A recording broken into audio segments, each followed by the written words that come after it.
Bismillahirrahmanirrahim. Assalamualaikum warahmatullahi wabarakatuh. Murid-murid tahun 1, apa khabar semua? Di mana tu? Kat mana? Sihat ke semua? Cikgu harap semua baik-baik sahaja dan sentiasa terus bersemangat meneruskan PDPR di rumah masing-masing. Bertemu lagi dalam PDPR Sains tahun 1 pada minggu ini, yang mana pada minggu ini kita akan belajar berkenaan dengan unit 8 penyerapan, yang mana kita akan sambung berkenaan dengan topik keupayaan objek menyerap air. Di mana pada minggu ini kamu akan memerihalkan ataupun kamu akan mengetahui keupayaan objek menyerap air berdasarkan jenis bahan dengan menjalankan penyiasatan. Jadi pada minggu ini kamu boleh rujuk buku teks, buku surat 75. Dekat situ ada bahan-bahan ataupun cara untuk kita menjalankan penyiasatan. Sebentar lagi kita akan buat satu eksperimen atau penyiasatan tentang keupayaan objek untuk menyerap air.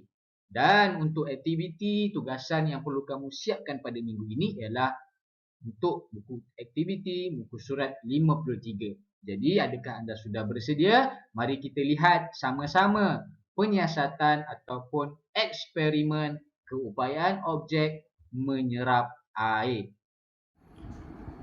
Baik murid-murid, pagi ini ataupun hari ini, minggu ini kita akan buat satu penyiasatan berkenaan dengan keupayaan objek untuk menyerap air. Jadi cikgu dah sediakan beberapa bahan untuk kita jalankan eksperimen pada minggu ini. Kalau kamu nak buat bersama-sama cikgu pun boleh, kamu sediakan bahan dan kita buat sama-sama. Ataupun kamu nak lihat apa yang cikgu buat dan cikgu tunjukkan ini pun boleh, asalkan kamu tetap terus belajar. Baik, untuk aktiviti ataupun penyiasatan pada minggu ini kita akan gunakan beberapa peralatan. Yang pertama, cikgu ada satu bekas yang berisi air. Tak kisahlah kamu nak buat air warna merah ke, hijau ke, biru ke, cikgu guna air merah lah. Okey, senang nak nampak. Baik, seterusnya cikgu sediakan satu batang lidi dan ada 3 objek yang cikgu sediakan untuk kita lihat keupayaan objek-objek ini menyerap air. Kita akan lihat yang pertama, objek mana yang paling banyak serap air. Yang kedua, kita akan lihat objek mana yang paling tak banyak menyerap air.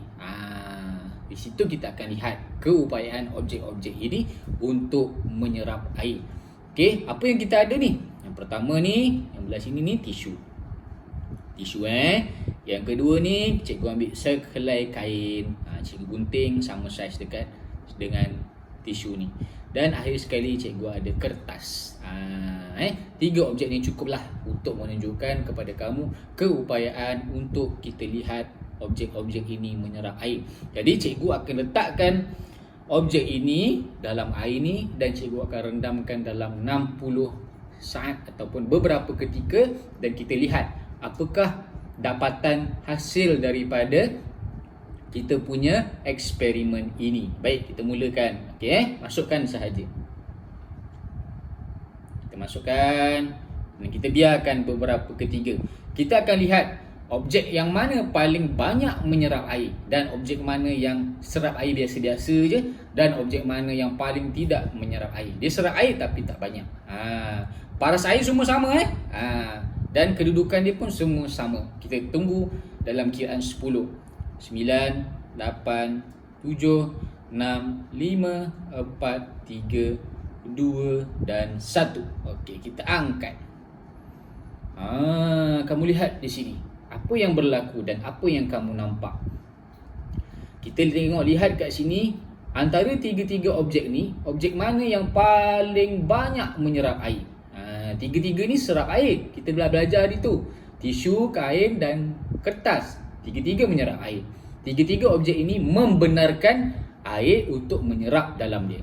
Okey, tapi bila kita buat satu eksperimen, aras yang sama, kedudukan yang sama, air yang sama dan kita lihat waktu yang sama, mereka mempunyai keupayaan untuk menyerap air yang berbeza. Okey, tengok ni. Yang mana paling banyak menyerap air? Okey, yang paling banyak menyerap air ialah tisu. Nampak? Tisu ni dia menyerap air, air menyerap sampai ke atas. Penuh. Maksudnya tisu mempunyai keupayaan yang paling menyerap air yang paling tinggi sekali antara 3 ni. Seterusnya, yang mana yang paling tak banyak menyerap air? Kita tengok kertas. Bila kita letakkan tadi, itulah takat menyerap air dia. Dia tak naik pun sampai atas. Maksudnya keupayaan menyerap air dia kurang. Sama juga dengan kain. Kain dengan kapas ni kain dengan tisu ni lebih kurang. Tapi tisu yang paling banyak menyerap air berbanding kain. Kain ni sikit je, belah sampai sini je. Yang belah atas ni dia tak serap. Tapi tisu ni sampai ke atas ni dia serap air. Jadi kesimpulan kita boleh lihat kat sini, turutan ataupun antara objek yang paling banyak menyerap air ialah mula-mula sekali tisu. Secara menaik mula-mula yang paling menaik yang paling tinggi ialah tisu. Lepas tu kain dan akhir sekali tisu yang paling tidak banyak menyerap air. Itu sahaja eksperimen kita pada minggu ini. Cikgu harap jelas keupayaan objek untuk menyerap air berbeza sama sekali antara satu-satu objek. Baik murid-murid, jelas tak tadi tentang eksperimen yang cikgu dah tunjukkan tadi? Kamu boleh buat di rumah bersama ibu dan ayah untuk uji, untuk lihat dan rasai sendiri bagaimana keupayaan objek menyerap air. Jadi untuk tugasan pada minggu ini, cikgu nak kamu berujuk muka surat 53 buku aktiviti sains kamu. Kamu boleh buat aktiviti ini sebagai pengukuhan akan topik ataupun penyiasatan yang kita jalankan sebentar tadi. Untuk buku aktiviti ini dia guna 3 bahan. Kertas sebak, berbola kapas dan kad manila. Saya ulang, dia guna apa? Kertas sebak, berbola kapas dan kad manila. Apabila dia jalankan penyiasatan macam cikgu buat tadi, macam kita buat tadi, untuk kertas sebak, berbola kapas, kad manila, asalnya semua paras air sama. Apabila diletakkan sedikit ataupun diletakkan objek-objek tersebut kepada air tersebut, kita akan lihat hasil paras air yang tinggal. Cuba awak tengok. Yang paling sikit sekali air yang tinggal berbola kapas. Jadi berbola kapas paling banyak menyerap air. Sebab semua air dah masuk dekat bola kapas tu. Lepas tu yang paling tidak banyak menyerap air, kamu tengok kad manila. Sebab kad manila ni dia keras dan dia kurang menyerap air. Dia paling kurang menyerap air. Sebab tu paras air sebelum dan selepas diletakkan kad manila lebih kurang sama sahaja, sikit je pun kalau menyerap. Kertas sebak pun menyerap juga, tapi berbola kapas lagi banyak menyerap air. Jadi kita boleh jawablah soalan nombor 1, 2, 3 dan 4 ini. Cikgu harap kamu boleh selesaikan latihan ini. Jika ada apa-apa masalah, boleh berhubung dengan cikgu. Terima kasih semua. Berjumpa lagi dalam PDPR Sains pada minggu yang akan datang.